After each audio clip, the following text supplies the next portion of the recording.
Миләгә бик ошый, ул үзен бик яхшы хис итә монда. Баштан без инде курыккан идек бераз, ничегрәк күнегер, ничегрәк үтәр адаптациялар дип. Но Аллага шөкер, бик яхшы адаптация булмады дисәң дә була, бик тиз генә кереп китте мөхиткә.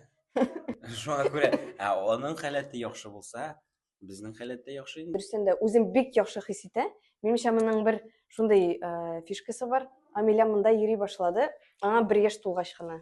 Инде 4нче ел, получается, ул монда килеп йөри. Икенче өенә кебек, бөтен кешене белә.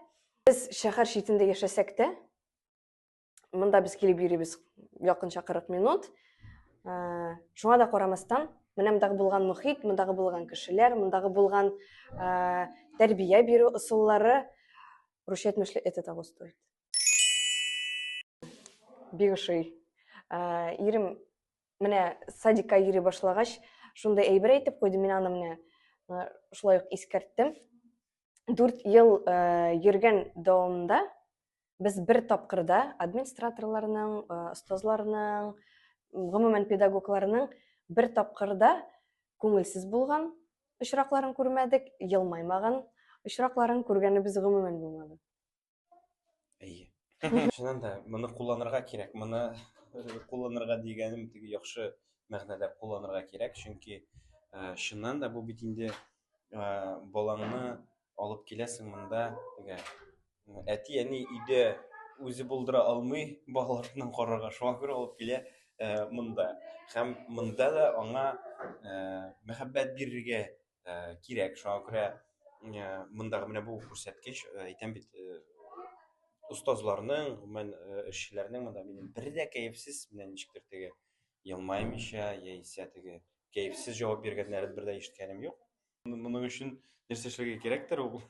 Шуны хәтле ресурста булырга. Нәрсә ашыйлардыр алар. Ну, бала өчен бу, аеруча балалар өчен бу бик яхшы Йогынты ясый. йогынты ясый. Безнең кызыбыз бик серьезный. Бренди җирләргә, кеше булган җирләргә, балалы булган җирләргә барганда, аңа кирип китер өчен бераз вакыт кирәк. Һәм мин уйлыйдым, аның теге менә коммуникация ягыннан теге проблемалар бәлки бардыр инде. Ләкин монда бирегә килгәч, нейропсихолог белән диагностика үткәч, барысы да яхшы, сезнең балагыз белән барысы да яхшы диде. Һәм садикка йөри башлаганга берничә атна үткәндер. Ул уже минем дусларым монда бар, минем монда шуның кадәр күп дус кызларым бар дип сөйли башлады. Һәм остаз да әйтә инде аның. Без дә күрә башладык, ул коммуникацияга үзе беренче бара башлады. Ул балаларга танышырга тәкъдим итә башлады үзе, ниндидер уеннар уйлап таба. Һәм инде без аны теге эштән бик күрмәсәк тә, аның менә теге балалар бакчасында үзен ничек тотканын бүтән җиргә барганда, балалар белән аралашканда, ул күренә бик яхшы. Минем өчен менә аның менә шул коммуникацияны беренче урынга кую, аның үсеше менә монда бик нык сизелә. Әйе. Күбрәк иҗат ягын искәреп үтәрим, чөнки без бит инде иҗади кешеләр, иҗади гаилә. Безнең менә балабыз да шулай булып чыкты. Иҗатка Амиләнең дә шуңа тартыла башлады. Менә шул яктан сәләтләрен, менә аның нин үстерү өстендә эш итәләр монда. Һәм менә шул яктан үсешен күрәм мин.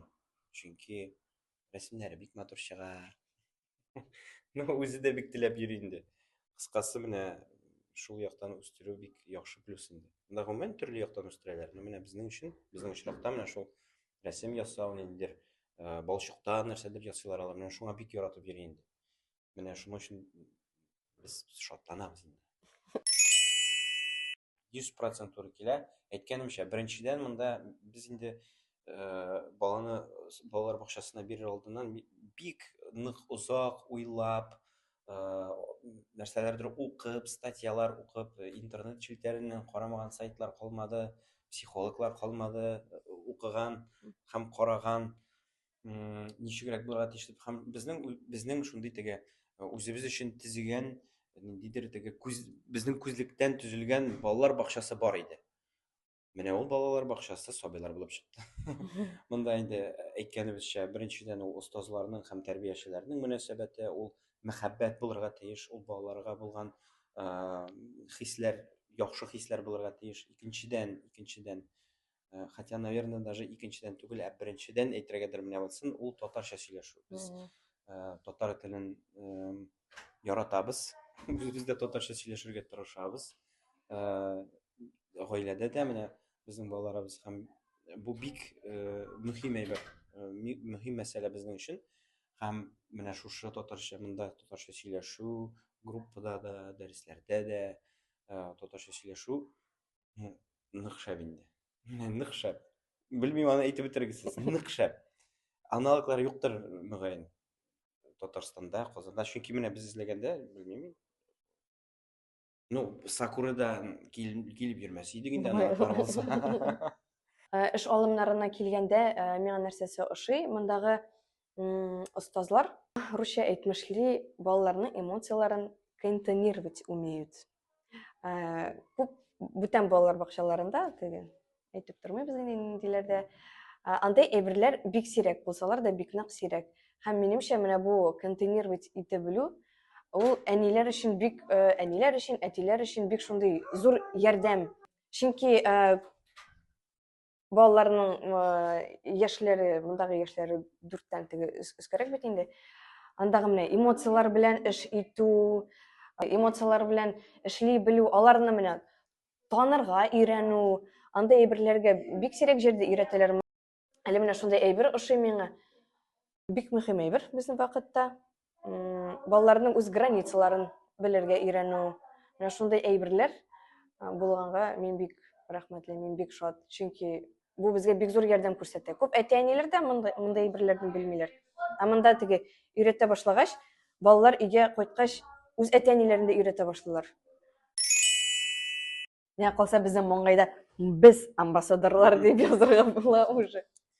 Ну, чыннан да менә мин дусларым арасында да, бөтенесе арасында да балалар бакчасы турында сөйләгәндә, менә нәкъ менә хәзер сөйләгән шикелле сөйлим. Миңа бик ошый. Мин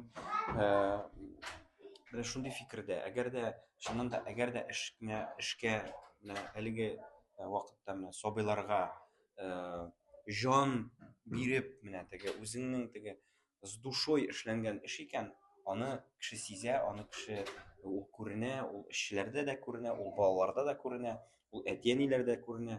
Шуңа күрә безнең очракта мин бөтенесенә дә киңәш итәм сабыйларга йөрергә. Бөтен туганнарым, дусларымны без монда уже кертеп бетердек инде. Һәм бөтен подписчиклар да килә башлады монда, ну. Шуңа күрә һичшиксез без киңәш итәбез, чакырабыз сабыйларга һәм чакыру гына түгел, алып та киләбез үзебез. Күп балалар бакчаларында балалар дип кенә эштәләр бит инде. Теге әти-әниләр киләләр, алып китәләр, алып китәләр. Менә монда миңа нәрсәсе нык ошый, менә нык җәлеп итә инде миңа монда үзебезне, бөтенебезне. Монда балалар белән генә түгел, әти-әниләр белән дә эш итәләр.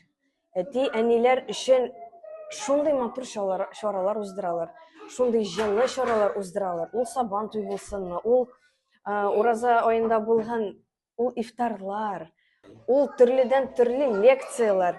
Һәм монда, мәсәлән, минем үземнең балаңны керттең дә, аха, все, минем бүген монда лекция була. Мин монда керепчәм, минем менә монда бүген мондай чара. Мин монда үзем личасын яратып йөрим. Безнең беренче вакытны бит әле без теге садикка йөртә башладык кына, әле тәҗрибә юк. Без монда бөтенебез иелешеп килеп, бөтен гаилә белән милләтне садикта калдырабыз, үзебез коворкингда утырайык, көне буе белән шулай. Кыскасы, бу нәрсә дигән сүз инде. Безгә дә ошый, монда без үзебездә йөрик. Берәр уллар өчен берәр Төркем ачып куйсалар. Түгәрәкләр булган булса. Шуңа күрә бик зур рәхмәт, шундый мөхит өчен, шундый мөнәсәбәт өчен һәм балаларыбызны шулай алга таба үсергә генә. балаларыбызны яратканыгыз өчен бик зур